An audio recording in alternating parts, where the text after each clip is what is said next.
Bien-aimés dans le Seigneur, bonjour, bonjour, bonjour. Gloire à Dieu, gloire à Dieu, gloire à Jésus.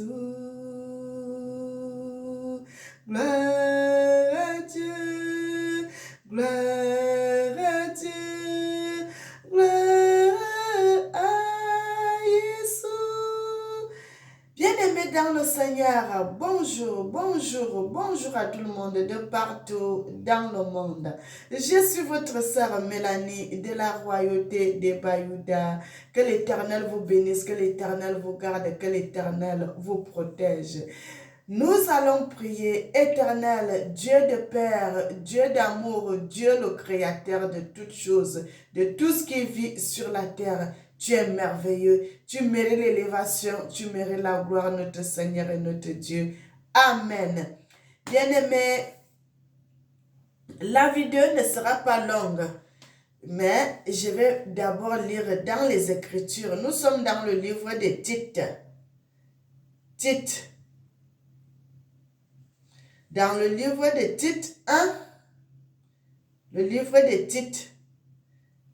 Le livre de Tite 1, c'est dans le Nouveau Testament. Le livre de Tite 1, à partir du verset 1. Paul dit, Paul, serviteur de Dieu et apôtre de Jésus-Christ par la foi des élus de Dieu et la connaissance de la vérité qui est selon la piété, lequel repose sur l'espérance de la vie éternelle promise dès les plus anciens temps par Dieu qui ne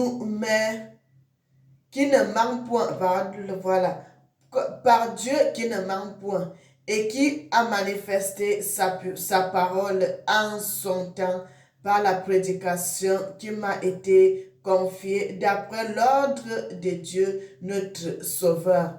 À titre, mon enfant légitime, donc mon propre enfant, en notre commune foi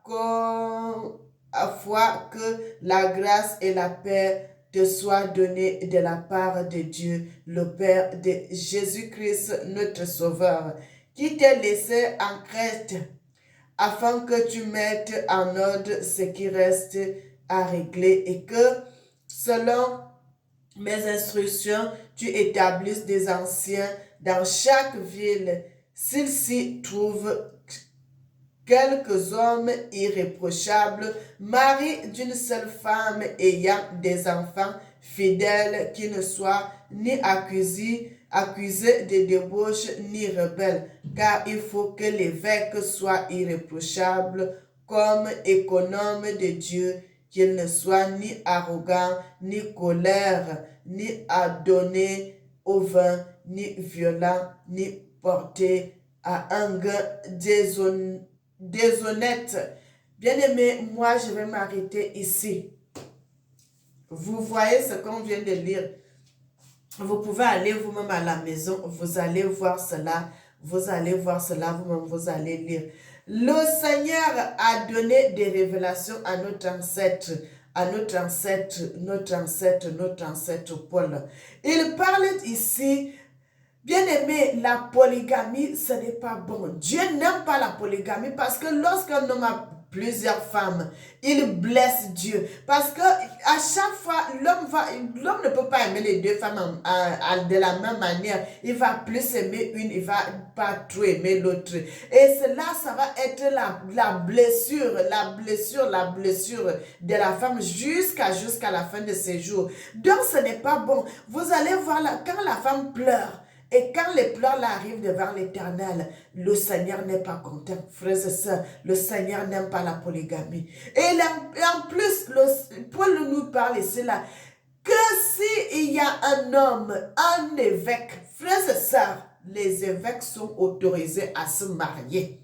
Ils sont autorisés à se marier, les évêques, les prêtres, même les papes là, ils devraient se marier. Il dit, si un évêque, il a une femme, qu'il soit marié d'une seule femme, que ses enfants soient irréprochables, qu'il n'y ait pas de filles qui font des mauvaises choses, la prostitution et tout, que lui-même ne soit pas un homme qui aime le vin, que lui-même ne soit pas un homme qui est arrogant et que lui-même ne soit pas un homme qui est endetté, qui aime trop les dettes.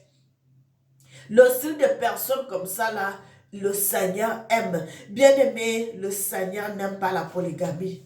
Lorsqu'un homme est polygame, il ne va pas, parce qu'à tout moment, il ne va pas souvent mettre ces deux femmes à l'aise. Il va beaucoup aimer une, il va pas trop aimer l'autre. Et cela va créer des problèmes. Vous allez voir que si un homme aime plus une femme, il va aussi plus aimer les enfants de cette femme. Si un homme aime moins les enfants, l'autre femme, c'est souvent comme ça, frères et sœurs.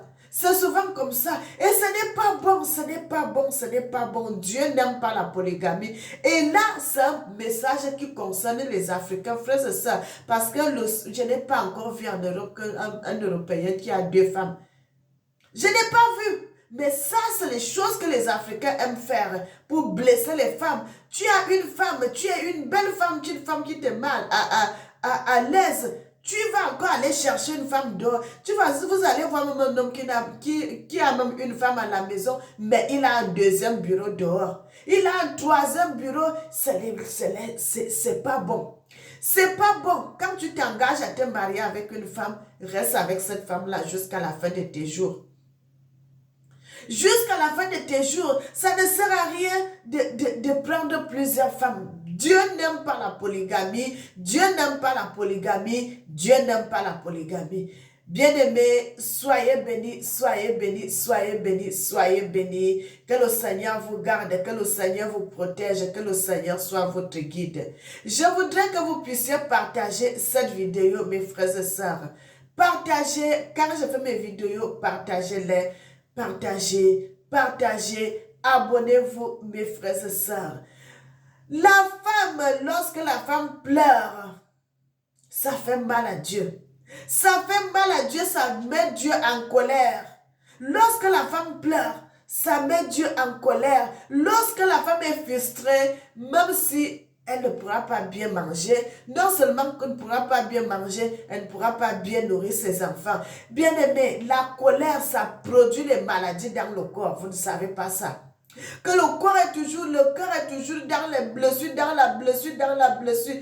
Quand est-ce que nous allons comprendre que la polygamie, Dieu n'aime pas ça, qu'un homme soit polygame. Il a dit un homme devrait avoir une seule femme depuis l'époque de notre ancêtre. Les Moïse, là-bas, le Seigneur a toujours parlé. Un homme devrait avoir une seule femme. Une seule femme parce que Dieu a créé l'homme. Il a créé la femme. Il n'a pas créé deux femmes. Il n'a pas créé trois femmes. Il a fait une femme avec un homme. Donc, l'homme devrait avoir une seule femme. Une seule femme, quand tu t'engages avec ta femme, c'est pour toute la vie. C'est pour toute la vie. Vous ne devez pas divorcer, vous ne devez pas vous séparer, vous ne devez pas faire des choses. Et en plus, le Seigneur dit, même l'homme qui frappe sa femme, ce n'est pas bon qu'un homme frappe sur sa femme. Ce n'est pas bon de frapper sur sa femme. Parce qu'un homme ne peut pas frapper sur son propre corps. Si la femme et toi, vous faites un, pourquoi tu vas frapper la femme? Ça veut dire que tu frappes ton propre corps. Bien-aimés, servons Dieu dans la vérité. Servons Dieu dans la vérité. La polygamie est une mauvaise chose. Et puis la polygamie amène la sorcellerie. La polygamie amène la mort. Lorsqu'un homme a deux femmes, une aimerait toujours aller. Vous allez voir, les femmes là vont chez les marabouts, oh, ils vont chez le tel marabout, ils vont chez tel marabout. Tout cela, ils donnent les choses là à l'homme là pour que l'homme puisse manger, que l'homme, mon mari, puisse seulement m'aimer, que mon mari puisse seulement m'aimer, que mon mari puisse seulement m'aimer. Bien aimé, ça amène la sorcellerie jusqu'à ce que vous allez voir même, parmi les deux femmes là, une va chercher à tuer l'autre pour qu'elle reste seule avec l'homme. C'est des choses qui amènent la sorcellerie, la magie, le maraboutisme, tout ce qui est mauvais dans le foyer où sont à trois, ça ne marche pas. Frères et sœurs, le foyer, c'est deux personnes, l'homme et la femme. Point. Trois personnes déjà, deux femmes et puis un homme. Il y aura fin des fins. C'est la mort qui est là. C'est la sorcellerie qui est là. C'est la magie qui est là. C'est le maraboutisme qui est là. C'est les problèmes. C'est les problèmes, c'est les problèmes, c'est la guerre. Une guerre froide. Vous allez voir les causes, mais dans le cœur, celle-ci n'aime pas l'autre. Celle-ci n'aime pas l'autre. C'est une guerre froide. Et dans tout ça, vous avez les enfants. C'est les enfants qui souffrent dans tout cela. Bien-aimés. L'homme même n'aimerait pas voir, même s'il a deux femmes, et qu'il entend que sa femme est allée sortir avec un homme dehors. Et il n'aimerait pas ça. Il ne va pas aimer. Mais pourquoi lui, il veut blesser les autres femmes? Pourquoi lui, il veut blesser sa femme qu'il va aller chercher une autre femme? Bien-aimés, servons Dieu dans la vérité. Servons Dieu dans la vérité. La polygamie, c'est signe de mort. La polygamie, c'est un signe de mort, fin des fins. Bien aimé, les gens, si vous entrez dans au milieu, parce que quand vous êtes dehors, vous ne comprenez pas. Mais quand vous entrez à l'intérieur, c'est là que vous allez comprendre la guerre qui se passe entre les deux femmes. La guerre, non seulement c'est une guerre physique, il y a aussi une guerre spirituelle. Mon frère, ma soeur, une femme qui a un homme qui a deux femmes, elle ne peut pas vous dire que moi je suis heureuse dans mon foyer. Non. Même si c'est comment elle est blessée parce que son mari a une autre femme. Même si c'est la femme d'un président, même si c'est la femme d'un ministre. Elle ne sera jamais contente comme si une femme qui avait son mari toute seule. Parce que toujours, elle va voir, quand elle va voir mon mari est allé prendre une autre femme. Et elle se dit, mon mari est allé prendre une autre femme, ça veut dire que moi, je ne suis pas plus belle. Et non seulement la deuxième qui est venue, la deuxième là-bas aussi, et veut seulement faire partie la première qui était là. Bien aimé, et c'est ça qui crée les problèmes. C'est ça qui crée le conflit.